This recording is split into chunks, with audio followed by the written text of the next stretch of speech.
जय मसीह के दोस्तों मैं हूं मसीह में आपका भाई नवीन चौहान और इस चैनल पर आपका बहुत बहुत स्वागत करता हूं यीशु मसीह के नाम में। दोस्तों एक बात हमेशा ध्यान दीजिएगा अपने लाइफ में कि परमेश्वर ने जो है वह मुझे और आपको और हर एक मसीही भाई बहनों को अपना मंदिर कहा है और इसमें परमेश्वर का आत्मा वास करता है। जो भी यीशु मसीहा के पीछे चलते हैं, जो भी यीशु मसीहा को अपनाए हुए हैं, नया जन्म प्राप्त किए हुए हैं, उन तमाम में वचन के आधारित में और आप देखिए तो आप में, मुझ में और हर एक ऐसे मसीही भाई बहनों में परमेश्वर का आत्मा वास करता है। यानी कि परमेश्वर साक्षात आपके अंदर रह रहा है। इस बात को मुझे और आपको नहीं भूलना है। इस बड़ी आज्ञाओं को या फिर यूँ कहे कि इस बड़े अद्भुत वचन को आपको और मुझे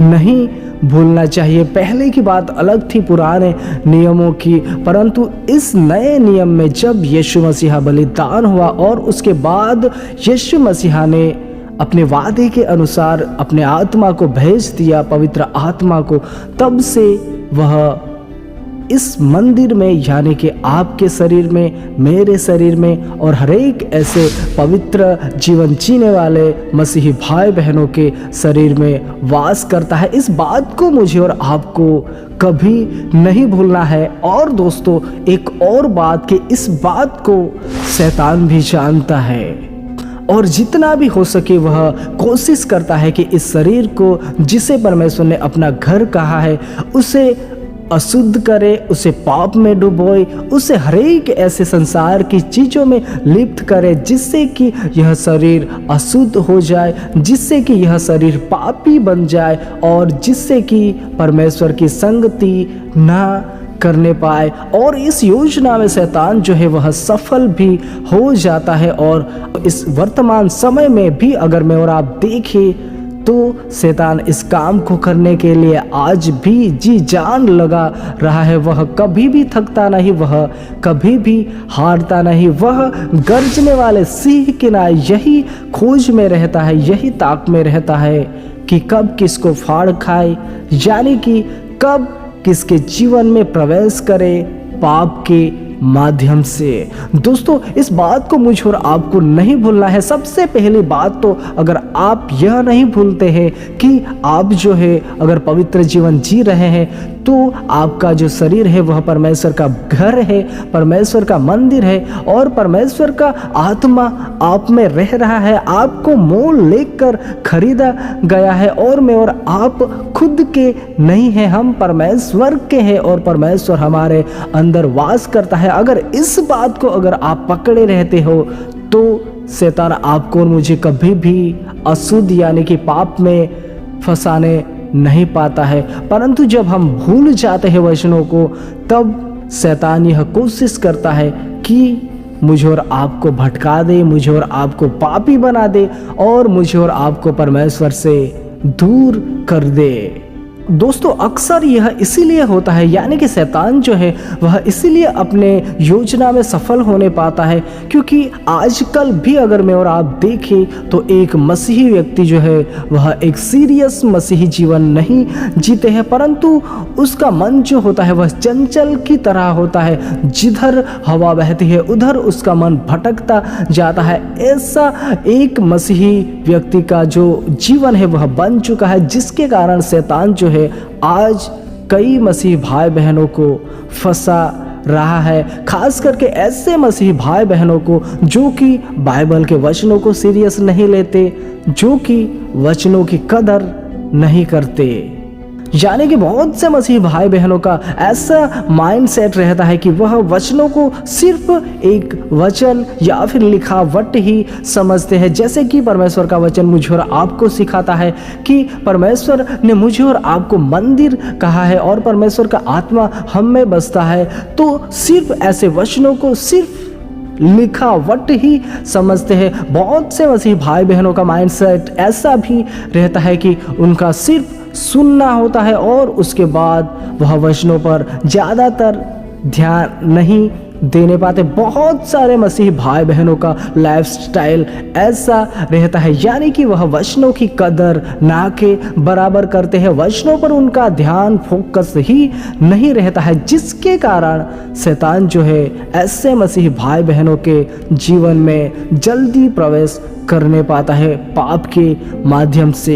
दोस्तों वह पाप कोई भी हो सकता है, चाहे लालच हो, चाहे लोभ हो, चाहे हमारे मुंह से ऐसे अशुद्ध शब्द बोलना जो कि वचनों के आधारित नहीं हो, या फिर हमारे दिलो दिमाग में किसी और के प्रति लालच, यानी कि घर या फिर और भी ऐसी बातें जो कि वचनों के आधारित नहीं होती। अगर ऐसे कई पापों के माध्यम से हमारे भीतर प्रवेश करने की कोशिश करता है, परंतु सबसे बड़ा जो पाप है वह व्यभिचार के माध्यम से ज़्यादातर शैतान अटैक करने की कोशिश करता है।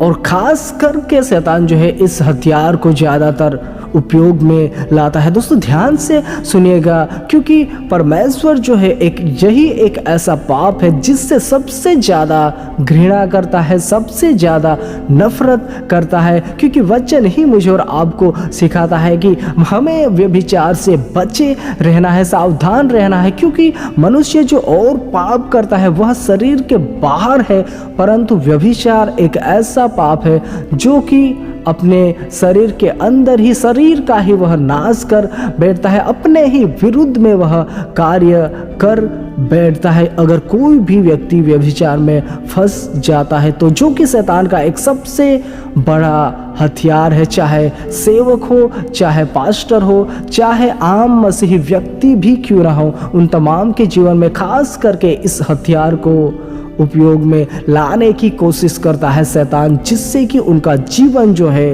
वह पूरी तरह से बर्बाद हो जाए और ख़त्म हो जाए। क्योंकि ऐसे लोगों के लिए कोई भी बाद में दूसरा ऑप्शन नहीं है, यानी कि उसके लिए कोई भी दूसरा बलिदान नहीं है। अगर मैं और आप एक मसीही भाई बहन है और जानबूझकर इस पाप को करते हैं, व्यभिचार को, यानी कि आपको और मुझे पता होती है वचन भी, परंतु फिर भी हम इस पाप में ही जीवन जीते हैं, तो एक बात ध्यान दीजिएगा कि बहुत से लोग मुझे और आपको तो कहेंगे कि फिर भी पश्चाताप करो, बहुत सी ऐसी बातें, परंतु एक बात ध्यान दीजिएगा कि व्यभिचारी, मूर्ति पूजक, गाली देने वाले, निंदा करने वाले ऐसे लोगों के लिए स्वर्ग नहीं है। यानी कि अगर जानबूझकर आपको और मुझे पता होता है फिर भी हम ऐसे घृणित कामों को करने के लिए उत्सुक होते हैं या फिर करते हैं, तो ऐसे लोगों के लिए दूसरा बलिदान नहीं है। क्योंकि परमेश्वर ही मुझे और आपको कहता है कि जितना भी हो सके इस पाप से मुझे और आपको बचे रहना है।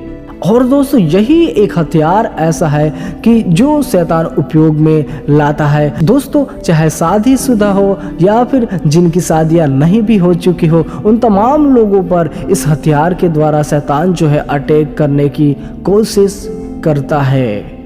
दोस्तों एक बात ध्यान दीजिएगा कि आप और मैं पवित्र आत्मा के मंदिर है, परमेश्वर के मंदिर है, और परमेश्वर का आत्मा मुझ में और आप में बसता है, और यह बात शैतान जानता है। इसलिए ऐसे कई पापों को लाने के लिए शैतान प्रयास करता है, कोशिश करता है। और सबसे बड़ा पाप जो होता है वह व्यभिचार है, जिनमें फंसाकर इंसान को शैतान जो है उनका आत्मिक जीवन भी नष्ट कर देता है, उसका शारीरिक जीवन भी बर्बाद करने की कोशिश में ही रहता है। इसलिए ध्यान दीजिएगा, अलर्ट रहेगा, जितना भी हो सके वचनों को पढ़िए, वचनों को मनन कीजिए, जितना भी हो सके प्रार्थना कीजिए, प्रार्थना के द्वारा परमेश्वर से मांगिए।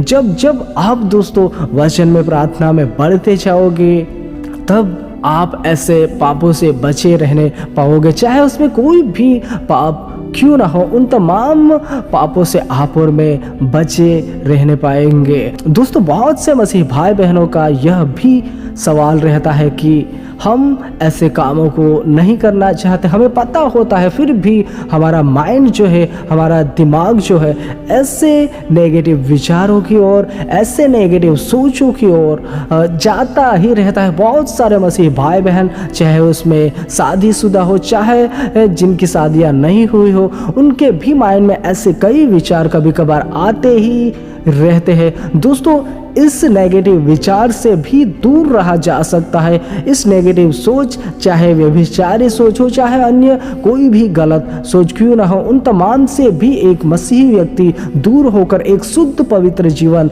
जी सकते हैं। परंतु उसके बारे में आपको बहुत सारे ऐसे वचन मालूम होने चाहिए जिससे कि आप ऐसे सोचों से भी दूर रहने पाओ। दोस्तों, बहुत से लोगों का मानना यह भी होता है कि यह सोच विचार तो आते ही रहते हैं, गलत वगैरह वगैरह, परंतु एक बात ध्यान दीजिएगा कि परमेश्वर के लिए सब कुछ संभव है। परमेश्वर मेरी और आपकी सोच को बदल सकता है उसके वचन के द्वारा, जिसके विषय में हम आने वाले वीडियो में जरूर देखने पाएंगे, सुनने पाएंगे, सीखने पाएंगे कि हम हमारे माइंड को, हमारे सोच को कैसे आखिरकार नियंत्रण में कर सकते हैं। परमेश्वर के वचनों के द्वारा आप विजयवंत हो सकते हो। दोस्तों, सबको जय मसीह की।